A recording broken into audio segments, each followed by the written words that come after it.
യജ്ഞശാലയിൽ സർവേശ്വര പൂജ ആരംഭിക്കുകയാണ്.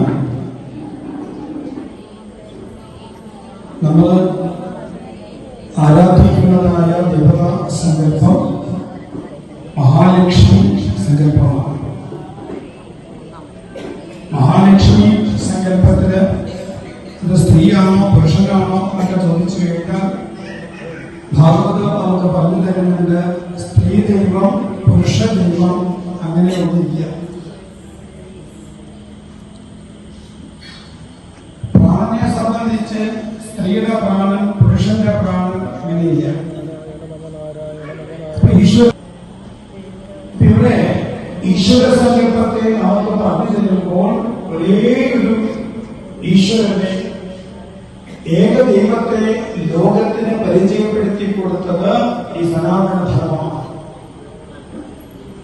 ഏകമേക പരം തത്വം നേഹ നാനാസ്തി കിഞ്ചന. ആ ഏകമായ പരമാർത്ഥികമായ സത്യം പല രൂപത്തില് പല ഭാവത്തില് വേർതിരിയുമ്പോൾ വ്യത്യസ്തമായ പേരുകൾ വരും. ഒരു വ്യക്തിക്ക് തന്നെ സ്കൂളിലേക്ക് ചെന്നാൽ അയാളെ മാഷെന്ന് വിളിക്കും. വീട്ടിലെത്തിക്കഴിഞ്ഞാൽ അയാൾ അച്ഛനാണ്.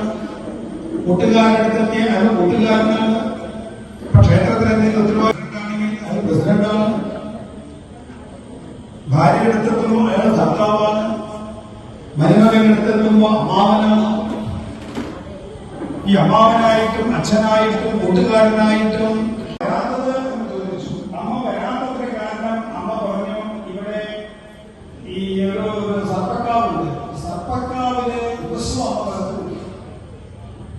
അതുപോലെ തന്നെ അമ്മയുടെ ഭർത്താവ് കുട്ടികളുടെ അച്ഛൻ മരിച്ചതിന് ശേഷം അവിടെ ഒരു മരിച്ച സ്ഥലത്ത് ഒരു താരക്ക് വേണ്ടിയിട്ടുണ്ട്.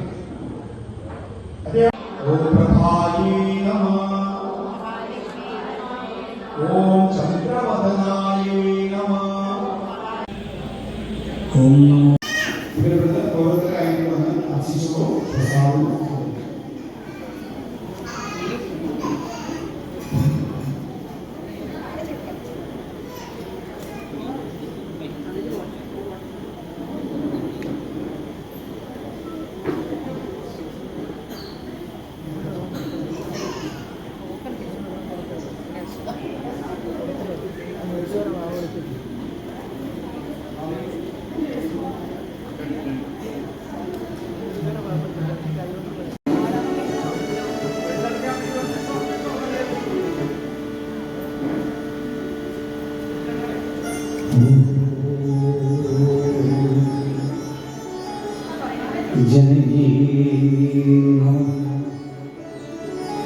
ഓം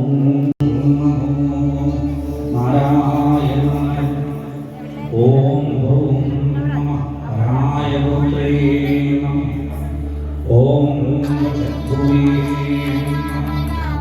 ഓം ശ്രീരാമചന്ദ്രനായ ഓം ആഞ്ജനേയ